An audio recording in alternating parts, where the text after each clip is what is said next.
Hello बच्चों, let's read this question. So this question says, what is the nature of symmetry of field? Field की हमें क्या बतानी है? नेचर ऑफ सिमेट्री बतानी है due to a point charge. आपका कॉम्बिनेशन क्या आपका पॉइंट चार्ज है. ओके. तो देखिए बच्चों, अब हम इस क्वेश्चन को स्टार्ट करते हैं. तो देखिए बच्चों, इस क्वेश्चन का की कॉन्सेप्ट आपके लिख सकते हैं.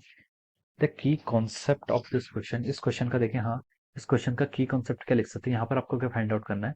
यहाँ पर आपको बताना है कि nature of symmetry due to a point charge. Okay. तो अब इस क्वेश्चन का की कॉन्सेप्ट क्या लिख लीजिए. आपका नेचर ऑफ सिमेट्री लिख लीजिए. ओके.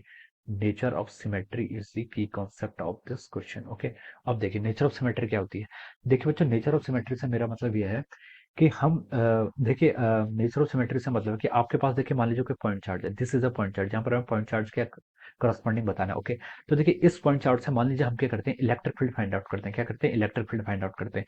तो इलेक्ट्रिक फील्ड लाइंस, इसके अगर मैं इलेक्ट्रिक फील्ड लाइंस ड्रॉ करूँ तो इस डायरेक्शन होगी. ये आपका कोई प्लस क्यू चार्ज है, प्लस क्यू चार्ज के कारण इलेक्ट्रिक फील्ड लाइंस आपकी इस डायरेक्शन में होंगी. Okay. This are the electric field lines. Okay. ये आपके क्या होंगे, इलेक्ट्रिक फील्ड लाइंस होगी. ओके. इलेक्ट्रिक फील्ड लाइंस का मैग्नीट्यूड क्या होगा. देखिए इलेक्ट्रिक फील्ड लाइंस को हम कैसे डिफाइन करते हैं. देखिए एक्चुअली हम इलेक्ट्रिक फील्ड का वेक्टर ही बता देते हैं. सिर्फ इलेक्ट्रिक फील्ड को हम कैसे लिखते हैं यहाँ पर देखिए. इलेक्ट्रिक फील्ड आपका यहाँ से होगा आपका q divide by 4 pi epsilon naught times r square और e r cap. Okay. This is a electric field due to point charge. आपके पॉइंट चार्ज के कारण क्या गया, इलेक्ट्रिक फील्ड आ गया. ओके. अब देखिए बच्चों, इलेक्ट्रिक फील्ड जो है इसका मैग्नीट्यूड मान लीजिए ये किसका फंक्शन है. It is a function of r only. ये आपका आर का फंक्शन है. क्यू कांस्टेंट है, 4 पाई एप्सिलॉन नॉट कांस्टेंट है, ई आर कैप इसकी डायरेक्शन दे रहा है. ओके. ये सिर्फ किसका फंक्शन, आपका आर का फंक्शन है. ओके.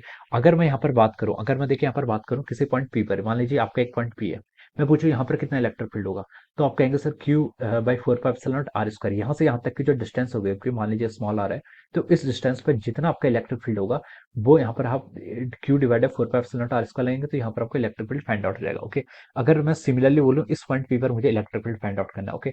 इस पॉइंट की डिस्टेंस ही मान लीजिए कि आपकी स्मॉल आर है. ओके. तो इलेक्ट्रिक फील्ड यहाँ पर भी सेम रहेगा. ओके. तो देखिए बच्चों, all those point, the locus of all those point where the electric field will be, अगर हम इसको ज्वाइन करें. Okay. Locus of all those point where electric field have the constant value. तो अगर हम उस पॉइंट का लोकस को क्या करें, कनेक्ट कर ले. ओके. तो देखिए हमें क्या ज्योमेट्री मिल रही है, आपको स्फेरिकल ज्योमेट्री मिल रही है. तो this will be the nature of symmetry of the point charge. Okay.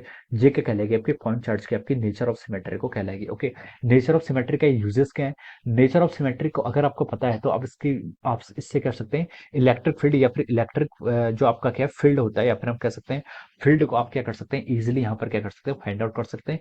Field और फ्लक्स को फाइंड आउट करने में आपकी काफी हेल्पफुल रहेगी. ओके. अगर आपके पास देखिए कोई पॉइंट चार्ज है, मैं यहाँ पर लिख लेता हूँ. अगर आपके पास क्या है, कोई पॉइंट चार्ज है, पॉइंट चार्ज के कारण जो आपका क्या होगा, नेचर ऑफ सिमेट्री होगा, वो किस शेप का होगा आपका, it will be our spherical shape. वो किस शेप का होगा, आपका स्फेरिकल शेप. ओके. अगर मान लीजिए आपके पास कोई स्फेयर ही है, स्फेयर के कारण आपको क्या फाइंड आउट करना है, आपको nature of symmetry find out करना है, तो वो भी क्या होगा, आपका स्फेरिकल ही होगा. स्फेयर के कारण तो स्फेरिकल ही होगा. ओके. पॉइंट चार्ज के कारण क्या है, वो भी स्फेरिकल है. ओके. अगर आपके पास कोई मान लीजिए लाइन चार्ज है, this is A line charge, इसके कारण आपको nature of symmetry find out करना. ओके. तो आप क्या करिए, एक पॉइंट पी लीजिए. ओके. इस पॉइंट पे इलेक्ट्रिक फील्ड फाइंड आउट कीजिए. कितना होता है, देखिए लाइन चार्ज के कारण इलेक्ट्रिक फील्ड होता है आपका lambda by 2 pi epsilon naught times r. Okay. E r. Okay. अब देखिए ये भी आपके आर के प्रोपोर्शनल है. ओके. तो हर पॉइंट पे, इस पॉइंट पर, इस पॉइंट पर, इस पॉइंट पर. ओके. यहाँ से जो आपकी आर डिस्टेंस है, यहाँ पर देखिए आपका इलेक्ट्रिक फील्ड क्या आपका कांस्टेंट होगा. तो इन सारे लोकस ऑफ पॉइंट्स को आप ज्वाइन कर लीजिए. ओके. तो जो आपको सिमेट्री मिलेगी यहाँ पर, वो आपको इस तरीके की सिमेट्री मिलेगी. ओके. तो आप बोल सकते हैं जो आपका लाइन चार्ज है, लाइन चार्ज के अक्रॉस जो आपकी सिमेट्री है, वो किस टाइप की सिमेट्री है, दैट इज अवर, यहाँ पर जो आपकी ये क्या है, आपकी लाइन चार्ज था ना, यस. लाइन चार्ज के करस्पॉन्डिंग जो आपकी क्या सिमेट्री आ गई, वो किस टाइप की सिमेट्री है आपकी, सिलेंड्रिकल सिमेट्री आ गई. कैसी सिमेट्री आ गई, सिलेंड्रिकल सिमेट्री आ गई. ओके. तो इस तरीके से आप क्या कर सकते हैं, आपकी सिमेट्री को हम फाइंड आउट करेंगे. ओके.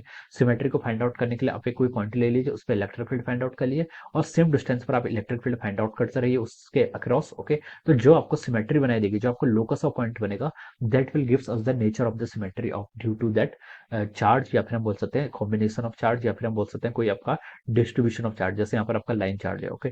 तो इस तरीके से हम क्या कर सकते हैं, आप इसको डिफाइन कर सकते हैं. ओके. तो the nature of symmetry fault for point charge will be spherical in nature. किस नेचर की होगी, आपकी स्फेरिकल नेचर की होगी. Okay.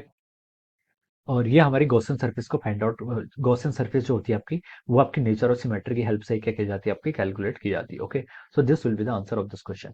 So spherical will be, ये आपका इसका पॉइंट चार्ज का जो आपका नेचर ऑफ सिमेट्री हो जाएगी, वो क्या हो जाएगी, स्फेरिकल हो जाएगी. So this will be the answer of this question. So I hope you all understood this concept. All the best and thank you so much.